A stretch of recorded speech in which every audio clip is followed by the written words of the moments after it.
is not what happened. You were lied to. This is what happened.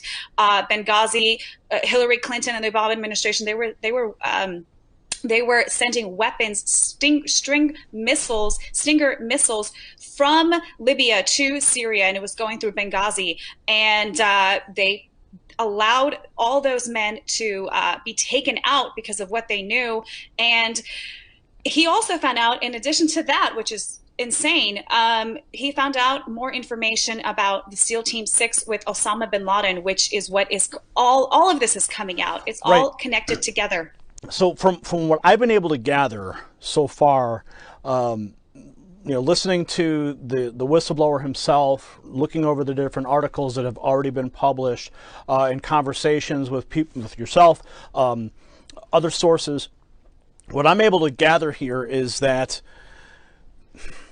the entire operation to take out Osama bin Laden was orchestrated with Hillary Clinton. So Hillary Clinton goes out, she sends out SEAL Team 6. They don't tell Obama.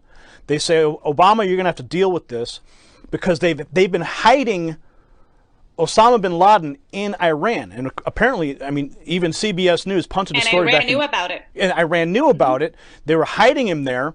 Back in 2010, CBS News punted a story because they thought it would be harmful to Barack Obama. So it was actually known, but they dropped the ball. So what ends up happening is you have the SEAL Team 6 goes in, Hillary orders the hit, and then Iran sends Osama bin Laden down to that hideout where he was supposedly hiding, but then they switch him out last minute. Yes. SEAL Team 6 goes in there, and they kill the decoy. And now they go up in the air, they finish their mission, but now they all know that they didn't kill Osama bin Laden, but America, everyone's celebrating in front of the White House that very moment. So now you've got a serious problem on your hands, and Iran says, guess what? We're going to tell the world that you lied to your people unless you send us the money. Is that basically what we're talking about in a nutshell here? In a nutshell, that's exactly what happened.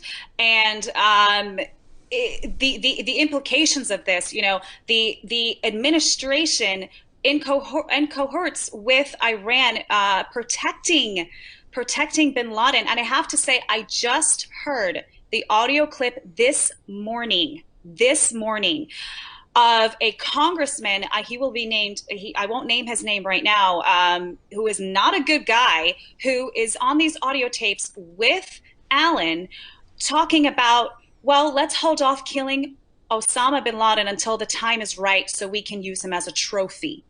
The word trophy wasn't used. You heard a congressman say that? Yes, I did.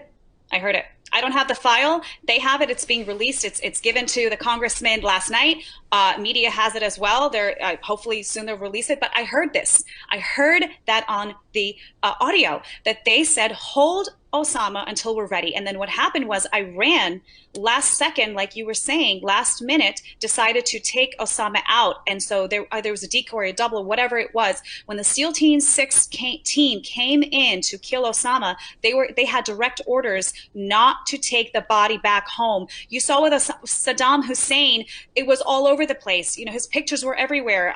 They took the body, they did a DNA test, confirmed it was Saddam Hussein. But with bin Laden, it never happened. It never happened. They told them to basically throw his body parts over the mountains, which in the news media, they said it wasn't, they dropped his body in the water, which by the way is haram, which Alan explains, having lived in the Middle East over 20 years. He said that's haram. When you bury a Muslim, you bury them in the ground and their head faces Mecca. There is no way that they would ever, as a Muslim, and John Brennan, being director of the CIA, would know that because he's Muslim himself.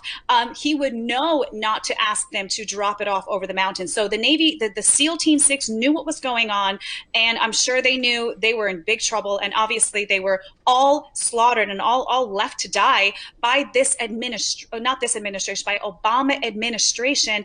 And what happened, like you said, Iran on audio tapes, it's going to come out, of making deals with the Obama administration and Joe Biden's administration, saying, if you do not send us $152 billion, we will release this information and you will not get reelected. So what did Obama do? You mentioned you mentioned that money, but I also heard Perot say there was $2 billion that was also earmarked. So I don't mean to interrupt you, but please continue. No, that's exactly what I was going to get to. Exactly. So there was $2 billion in cash that was sent from America to Iran. That $2 billion on audio is recorded. I haven't heard it, but I know we have it. Is that the administration said that $2 billion cash is going to go back to the Americans, back to the politicians, in order to keep their mouth shut. So they sent, $150 billion, but $2 billion in cash, so it can come back and take care of the people who are keeping this massive treasonous secret. So okay, so $2 billion gets redirected of that 153 billion, gets redirected back to the United States.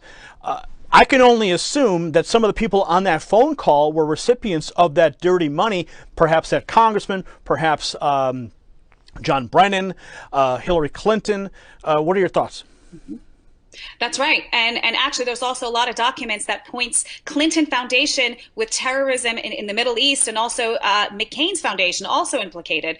This is explosive. And once the congressman is going to go through this evidence, there's a plethora of it. Once he realizes that this is legitimate, that this intel is coming from a source who is credible. Not only that, Gary, but there are other operatives who have confirmed this information, specifically to Charles Woods, which I'm sure the congressman will speak to as well. So the implications of this is treason. Hang them. I'm sorry, I'm a Christian, but you are a treasonous traitor. Gallows, hang on the own gallows that you have set for us, our Americans. This is you in America. We protect our military men. We protect them. We don't let them die. We don't call off search and rescues. We don't call off CCO missions to rescue them out of Benghazi. This is absolutely disgusting. And I have a feeling that the mainstream media is not going to want to cover this, but they're going to have no choice, because this information is already viral. That's why we released it last night. It went viral. The American people want to know what's going on, what has happened under our noses, how much were we lied to. We want to